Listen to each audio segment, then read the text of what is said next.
you taken the case this far? There's a lot of farmers around the world who can't stand up. I figure I should.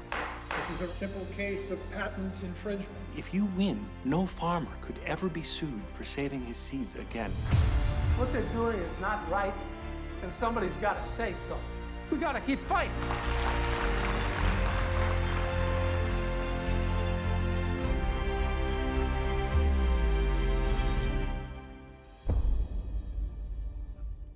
So, yeah, I mean, I'm just going to kind of get right into it. Percy, the film, I saw it. I watched it on Monday. They sent me a screener. I thought, as somebody who kind of lived through that sort of that period, I thought it did a really good job of capturing sort of what was going on, sort of the divisiveness that was kind of taking place during that time. Tell me a little bit about how that story actually came onto your desk. That was not the usual channels, you know. I usually generate my own feature film ideas or go on to movies that are appealing to me that I seek out. They came looking for me and I went, what? So I'm in Chelsea, I'm in New York, and I went to my local Whole Foods to learn the difference between corn oil and canola oil. And the learning curve was there. So, but the everyman of the story and the truth of it that appealed to me.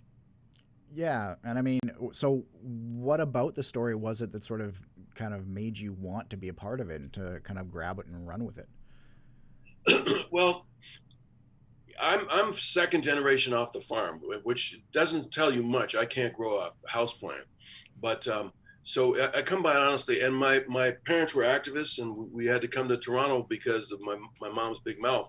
But one of the things that I remember as a child was the Cesar Chavez's action in Central California for the farm workers there. So we weren't allowed to have lettuce or grape jelly all through middle school. So that's how I came to know about what the farmer's life was like way back then. Not that had anything to do with me deciding to do this film now, but the nature of the story just kind of grew on me, and it kept growing on me. The more I learned about the situation, the more I learned about what a farmer faces. Not just in the big picture, but in every day and seasonally, it became more compelling. And I'm really glad I jumped on this. I learned so much. These are my seeds, okay? These are Monsanto GM seeds I got from my neighbor Carl. How hard would it be to swap these for these? Huh? Sir, accusing them of conspiracy is only going to make you seem more guilty. My advice, once again, you should settle. Give them $10K just like that. And all of these have to go to the company. How's that? They have the gene in them. So Monsanto will say that all of this is their property. Yeah, I mean, like I said, as somebody who kind of went through that and was, at least, tangentially kind of aware of everything that was going on with Monsanto and the Schmeisers and it really did, it sort of took me back to what was going on in those days. Now, not just director, you served as producer and as executive producer as well too. Talk a little bit about the production, like the challenges of production. Was there issues bringing it into Canada and kind of, getting everything organized in the prairies where not a lot of that seems to be going on? Well, I mean, the producer credits are code for it's an indie film, and we don't have any money, but we'll give you a producer credit. Yeah. My producer work was limited to my directing work, but yeah, we came to as you know, in Saskatchewan, the story's set there, and profoundly so, but the tax incentives washed away, and so we ended up in a lot of our crew was from Saskatchewan, but we ended up shooting in Manitoba. But yeah, I mean, that's a universal thing that's happening. When I was doing Homeland, we left North Carolina, went to South Africa for the tax deal. Yeah, we appreciate that, and it sucks. But you guys lost as Manitoba's gain, and anytime you're doing an India, it's a struggle to get the financing. We weren't sure that we were going to get to India, for instance, until we had wrapped picture. So we shot a lot of our India stuff in Winnipeg. The big conference that's in the movie was shot with a great multinational cast in Winnipeg on the UW campus. we did eventually get to go to India, and we shot some beautiful farm stuff and some beautiful city stuff, but we you don't know. So putting the movie together as an indie is always a challenge, and I think we had a pretty good outcome. In this country, people die. They get into debt to Monsanto, they lose land. Sometimes they end their life. For me, I understand that I might lose my farm. If they take my farm, if they take my land, that's it. There's nothing left, so I get it. No one's gonna help us but us. It's not, my first big studio movie was SWAT, and that was an $80 million budget back in '03 or whatever. That's not been my experience as a director or as an actor. Mostly I'm in indie films or a couple of times directing them. So those challenges are universal. Yeah, for sure. Speaking a little bit about the Schmeiser family, have they seen the movie? Have they been involved? Yeah, we were really hoping to have a festival life that we could invite them to and celebrate them in person. I haven't met the Schmeisers in person. I told Percy's son that we couldn't get Lauren Bacall and Humphrey Bogart, so we settled for Chris Walken and Roberta Maxwell. But we didn't meet them, and we expected to, and we still. I mean, it's coming to theaters out your way. I hope they get to go and see it on the big screen.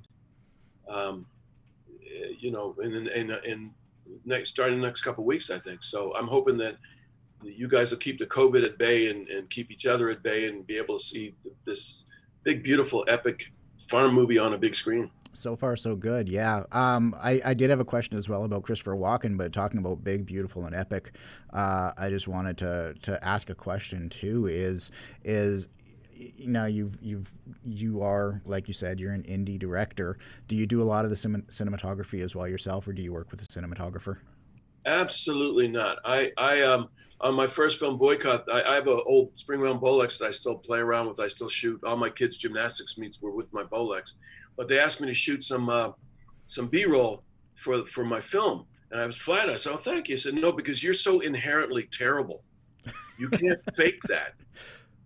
So I shot the home movie footage for my film. But Luc Montpellier, my DP, we worked together several times, and he brought that to life. We have a great shorthand and a great time working together. It's like our fourth project together. It really does. A lot of those shots are sort of what drives the nostalgia on the prairies when I was watching it. Just some of the long, expansive shots with like the wide lens kind of going on. Really kind of drove home the movie to me when I was watching it, and I was actually really, really impressed by it. So, talk a little bit about Christopher Walken. How did Christopher Walken get involved? It's fun to talk about Christopher Walken and how he got involved. And it's an odd, uniquely Canadian story. I was my first job in the movies was doing special effects on The Dead Zone, which he starred in 1983. I was like I was the junior effects guy, but I was working around Walken all the time. Burning the bed that he was in the movie, et cetera, et cetera. For weeks, I was around him. And I also, this is the uniquely Canadian, I also got nominated for a Genie for a Best Supporting Actor that year. So I said, Chris, we were working on set, and I said, hey, I understand you're giving an award tonight. I'm up for one. You want to go in together? And he, yeah, sure, this sounds great. So I got in my rented tux and in my pickup truck, and I picked him up at his hotel, and I didn't win. Not bitter, but that's where I first, and he didn't remember that story. But when we started to engage in him playing this guy, I mean, whose first choice would be a guy from Queens to play a Saskatchewan canola farm? Right, and, that was the first. It grew on both of us. And he's so connected with the guy and with the idea. He learned how to drive the combine. He laid out a perfect swath.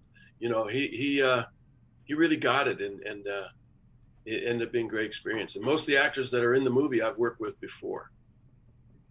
Yeah. And so we had that kind of connection, which also helps in indie world. So what did the family And I'm sorry, has the family seen the movie, even not on the big screen yet, or?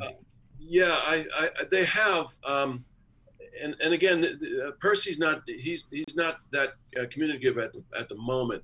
I was expecting that we'd have a festival life where we'd be seeing him everywhere, and we'd invite him and bring him up on the stage and get to know him in that sense after the movie was done. But you know, as things have unfolded, you know, that's not the case. But they have thrown their support behind the movie and enjoyed the way we portrayed them. Good. Yeah. What do you hope is kind of the message of this movie? What was sort of the takeaway? I know what I thought when I was seeing it, but what as the director? I mean, you're the storyteller, right? So what did you see the message of the movie being? We city people, we take our food source for granted. You know, even during the COVID times, you start to hear all the tragic, terrible stories about what's happening in farms, you know, because of this, and in the slaughterhouses, et cetera, et cetera. But we tend to take it for granted. You go to the grocery store and you buy your canola oil, you bring it home, you cook your meal, you don't even think about it. What I hope people will get from this movie, that are people like me, that go, oh wow, there's majesty to that. There's alchemy. It's a science, but it's also an art. I'm in awe of people. I can't grow a houseplant. But I would hope that people would see this movie, that people like me, and go, wow, I didn't know that. Because we stayed accurate, as you saw in the film, to the 4 seasons. In fact, even the winter stuff, it snowed like it does out there. September 25th, we were filming on the stage, and we said, get the cameras in the trucks, let's go out and shoot some snow. So we were able to see what the rhythm of the growing and fallow season is, and that's my takeaway, and that's what I'm hoping that other people will walk out of the theater going. Aside from the compelling nature of the story, the Schmeisers put a lot on the line to you know, to defend their position. You can agree or not agree, but they really passionately defended themselves and championed independent farmers like that. So that's the takeaway. Some farmers buy their seeds from the big guys every year to plant. Me, I save my own. That's what I do. I'm a seed saver. First canola I seen come in this year. That's a lot of money. What do you think? What did that set you back? It's an investment. Package for Mr. Percy Schmeiser. Dad? There's got to be a mistake. I got my own seeds. What's next for you? I'm in between features, which are always hard to get set up and get going, especially now. I tend to do a lot of TV. I tend to go back to be an actor. Last year, just before I prepped this movie, I sang and danced on Broadway with James Earl Jones. Oh, nice. So I mean, you don't get to say stuff like that too often. Yeah. And so I kind of move around and see what's next. I just did a miniseries with Bryan Cranston in New Orleans. If you get a chance, Your Honor, it's going to be amazing. And then I'm trying to tell my parents' life story as a feature film. So there's always something to keep me busy, even though we've been, you know, laying fallow ourselves for this whole pandemic season. But hopefully we'll rise above it and come out. Absolutely. And they'll be looking for movies. Absolutely. Clark, thank you so much. When is Percy coming out? Do you know? Yeah, it's coming your way in the next couple of weeks. There's a bunch of theaters. I mean, you could probably touch base with Mongrel. Absolutely. And because they're the great champions of the film, and it'll be working its way across Canada next little while. We've done some festivals up there. Montreal got shut down on us because of COVID, and that's tragic. And I'm hoping you guys can keep your social distancing and still get out and see this film. Absolutely. Clark, thank you so much for sitting down with me. It was Pleasure. great. Have a great one. Thanks. Glad you enjoyed the film. Take care.